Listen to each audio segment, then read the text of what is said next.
para pemirsa Suyanto.id. Sampai saat ini mudah-mudahan dan seterusnya tentunya Anda semua selalu sehat walafiat, bahagia dan sejahtera. Ketemu lagi dengan channel kita, channel untuk berbagi pengetahuan dan belajar sepanjang hayat. Kalau video ini sampai ke gadget Anda, ini adalah berkat editor channel kita, Mas Heri Teguh Wiono. Beliau adalah guru SMP Negeri 2 Karanganyar, Kabupaten Ngawi, Jawa Timur.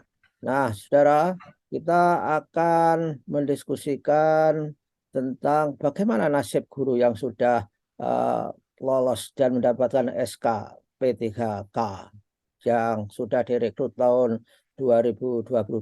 Dan bersama kita ini adalah narasumbernya Bapak Wakil Sekretaris Umum PGRI, PBPGRI. Dan inilah Pak Dudung Abdul Qadir MPD.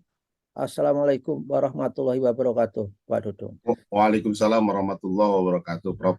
Ya, oke, kita ketemu lagi. Dan kepada para pemirsa, terutama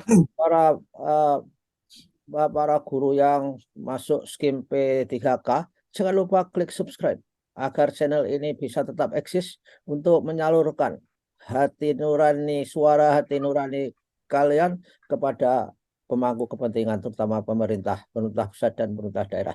Nah, Pak Dudung, bagaimana nasib para guru yang sudah dinyatakan lulus dan mendapatkan SK P3K di tahun 2022, Pak Dudung?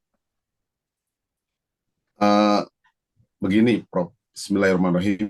Assalamualaikum warahmatullahi wabarakatuh. Waalaikumsalam. Terima kasih, Prof. Dan terima kasih buat teman-teman, Bapak Ibu sekalian, penggemar atau penikmat Suyanto.id. Bisa kembali saya nih setelah beberapa bulan karena Prof sudah melalang buana ke luar negeri sambil beribadah dan kelihatannya sambil belajar kalau Prof kemana-mana itu dan menghasilkan konten-konten terbaik buat Suyanto.id. Terima kasih, Prof. Alhamdulillah. Nah, terkait dengan persoalan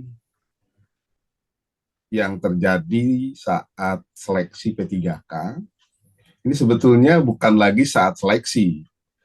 Ini persoalannya, Prof, mereka sudah dinyatakan lulus di tahun 2021 awalnya, Prof. Tapi mereka belum mendapatkan formasi. Nah, ini awalnya, Prof. Jadi ada kurang lebih jumlahnya itu adalah 193.954 guru lulus tapi belum dapat formasi. Dijanjikan oleh pemerintah tuntas di tahun 2022. Nah, Pak Dudung, kita perhatikan.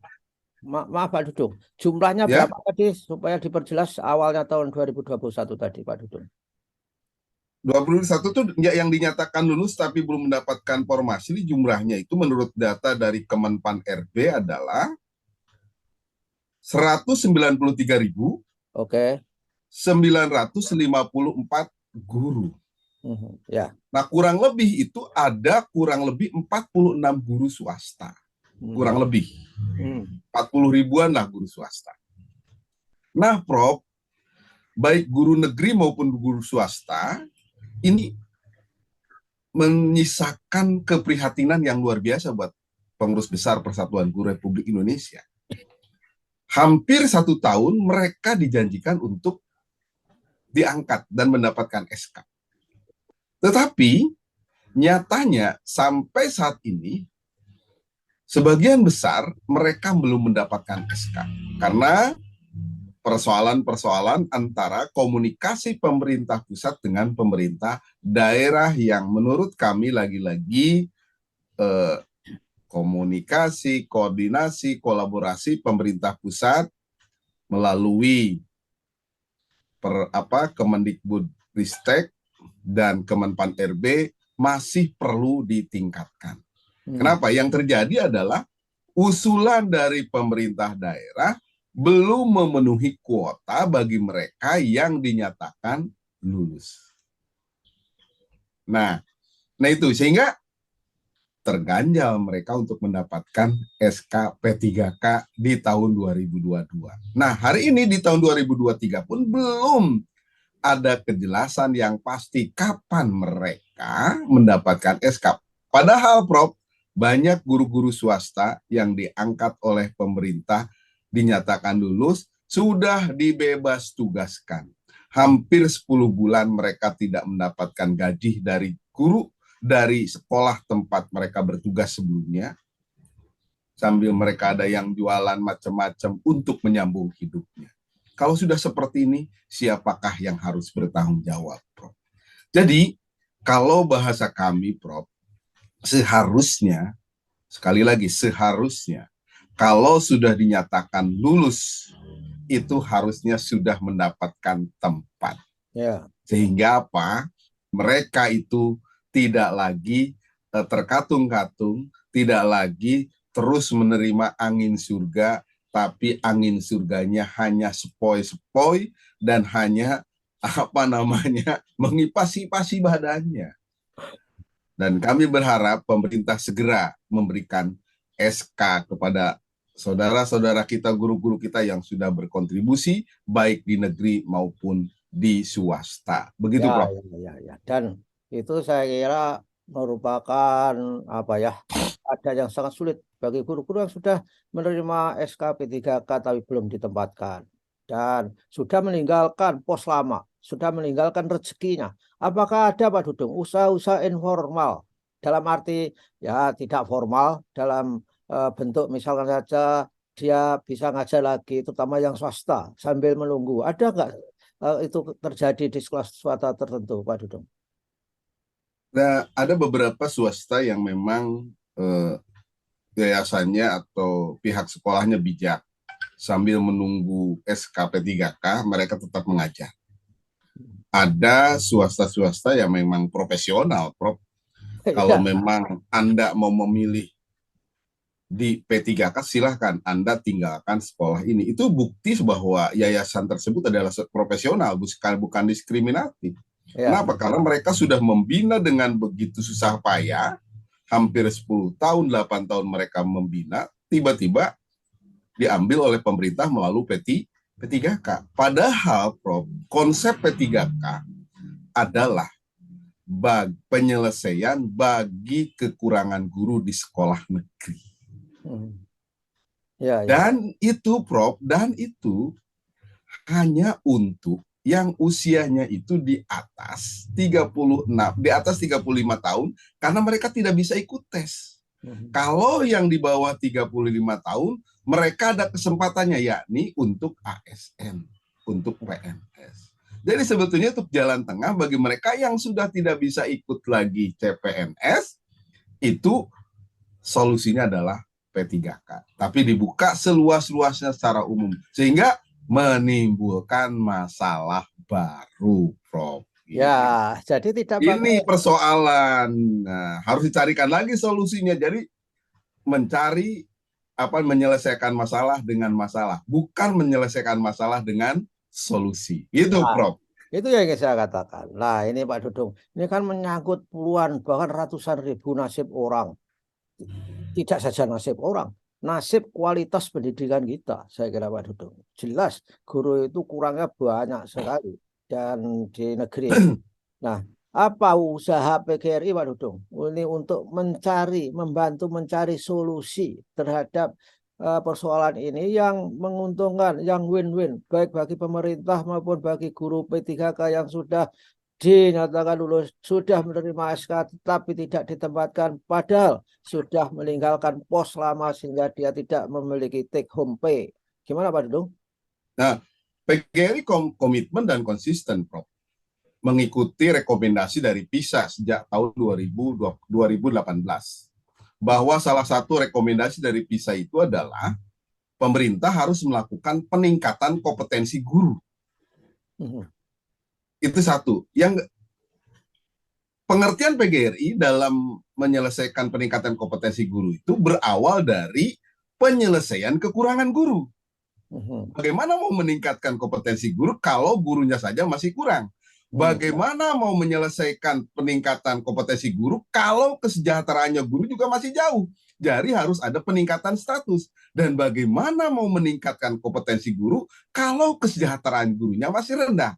Nah ini sehingga PGRI memberikan rekomendasi kepada pemerintah untuk fokus penyelesaian kekurangan guru. Itu sehingga P3K selesai, tidak ada ekses, tidak ada masalah. Kemudian yang honorer segera diangkat menjadi P3K, dan yang dari swasta kalau sudah diangkat P3K diperhatikan segera mendapatkan kesejahteraan. Ini penting sehingga apa? Kita tidak terulang kedua kali untuk di lubang yang sama, menyelesaikan masalah tapi tanpa solusi atau kurang efektif dan efisien. Itu Prof. Jadi bagi PGRI adalah tahun-tahun ini adalah fokus bagaimana penyelesaian kekurangan guru, mulai dari peningkatan status guru dari honor ke P3K atau ke CPNS, peningkatan kesejahteraan guru, peningkatan status, dan tidak ada lagi guru di Republik ini yang gajinya Rp350.000 kalau sudah mau bicara peningkatan kualitas guru. Itu Prof. Wah iya Pak Dudung, bahkan ada yang 150.000 per Nah itu dia Prof. Nah Pak Dudung. Dan satu lagi Prof, ini yang harus kita lakukan lagi nih, transformasi. Bagi PGRI, semua guru adalah penggerak.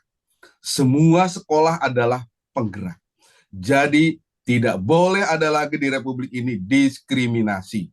Ada sekolah yang dicap sebagai penggerak, ada sekolah yang tidak dicap sebagai sekolah tidak bergerak. Ini kan berbahaya, Prof. Ya. Kebijakan bergerak itu memang saya kira terjebak fata morgana di awal penetapan kebijakan Pak Dudung. Dikiranya dengan skenario itu semua seluruh guru di negeri ini bisa diberlakukan. Nyatanya sekolahnya nggak bisa. Akhirnya di tengah jalan, sambil jalan ada kastanisasi 3 sekolah itu Pak Dudung. Ya, itu namanya mandiri, siap belajar, siap berubah, segala macam itu. Apa namanya Pak Dudung? Ya, jadi mandiri belajar, mandiri berbagi. Nah ini kastanisasi sekolah lagi, Prof. Ya. Dan ini akan menimbulkan persoalan baru. Padahal mereka menggugat dulu ada sekolah bertaraf internasional, bertaraf nasional, bertaraf lokal. Ini sama saja, cuma hanya berubah baju. Jadi ayo kita berpikir jernih, berpikir kritis ke depan, bahwa nilai PISA kita baik literasi maupun sains kita rendah, dan ada rekomendasinya kalau kita baca secara utuh dari rekomendasi tersebut. Salah satu di antara rekomendasinya itu adalah peningkatan kualitas guru dan pemerataan sarana prasarana. Ini yang harus kita kejar dan harus kita dekatkan dari pinggir ke tengah, jangan dari tengah ke pinggir. Sehingga apa? Pemerataan, percepatan, kualitas dan pelayanan pendidikan semakin dekat, dan bonus demografi akan bisa kita capai segera, dan generasi emas di tahun 2045 saya yakin di depan mata harus kita bisa segera raih. Itu Prof. Ya. Saya khawatir kalau persoalan guru nggak diselesaikan, cita-cita generasi emas ini nanti berubah menjadi generasi lemas gitu loh Pak Dudung. Nah itu yang kita khawatirkan, dan kita masih ada waktu Prof, masih optimis, masih ada waktu. Mudah-mudahan kita tidak bereforia dari sebuah program yang hanya menjadi kebijakan salah satu kementerian saja, tapi kita harus berpikir ke depan bagaimana kita menyiapkan tahapan-tahapan yang lebih strategis dan lebih mantap untuk menapak dan meraih sebuah cita-cita besar bangsa kita, mencerdaskan kehidupan bangsa. Bagi PGRI, harga mati itu tadi, bagaimana kita membangun sebuah masyarakat yang beradab, masyarakat yang maju, tapi kita lebih memilih masyarakat maju yang lebih Indonesia, masyarakat yang maju lebih berkeanekaragaman Indonesia, dan masyarakat yang maju lebih berideologi Pancasila. Inilah yang kita sedang jaga oleh PGRI. Oke, Pak Dudung. Ini mumpung tahun politik Pak Dudung. Ayo PGRI datang ke DPR dong. Jadi mengajak memberikan tekanan-tekanan kepada stakeholder yang tidak segera membuat solusi terhadap guru P3K itu, Pak Dudung. Saya khawatir ya, karena kalau itu tidak diselesaikan, kasus seperti ini bisa berubah menjadi isu politik. Kalau sudah menjadi isu politik, nanti gaduh secara nasional.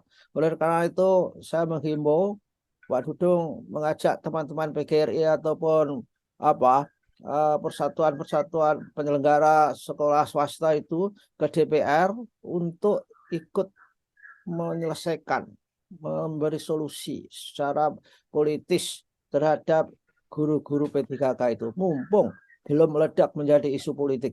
Gimana Pak Dudung? 6 bulan yang lalu kami menghadap ke Komisi 10 untuk mencoba berbagi bagaimana menyelesaikan persoalan-persoalan ini. Dan ini sudah ditangkap oleh Komisi 10, dan Komisi 10 kemudian berkoordinasi dengan Kemenpan RB dan Kemendikbud untuk segera menyelesaikan persoalan-persoalan ini sehingga tuntas. Dan kita mencari solusi-solusi bagi guru-guru yang belum terdata di Dapodik, sehingga mereka tetap mendapatkan kesejahteraan yang layak karena mereka berkontribusi untuk mewujudkan mencerdaskan kehidupan bangsa. Jadi kami sudah memberikan masukan ke Komisi 10, Prof, terkait dengan persoalan ini. Sehingga di tahun 2023 ini janji dari Kemenpan RB, kita sudah menghadap Kemenpan RB yang baru, Mas Anas, dan ke Kemendikbud untuk segera menyelesaikan P3K yang masih banyak menuai masalah. Begitu, Prof. Ya, oke lah Pak Dudung. Terima kasih Pak Dudung. Dan mudah-mudahan apa yang dilakukan PGRI akan berbuah dan menetas menjadi solusi terhadap problem guru P3K. Terima kasih Pak Dudung atas Satu lagi, Prof. Ya, Satu lagi. Kami PGRI, PBPGRI akan melaksanakan konferensi kerja nasional di Samarinda, Kalimantan Timur, yang kita akan membuat isu-isu yang strategis terkait dengan pendidikan nasional, dan kami akan memberikan masukan dan rekomendasi sebagai sebuah solusi untuk menyelesaikan persoalan-persoalan pendidikan nasional. Begitu, Prof. Ya, oke. Jangan lupa nanti hasil rekomendasinya kita siarkan melalui suyanto.id, Pak Dudung. Siap, Prof. Makasih, Prof. Sehat selalu. Ya, amin. Terima kasih. Wassalamualaikum warahmatullahi wabarakatuh. Waalaikumsalam warahmatullahi wabarakatuh.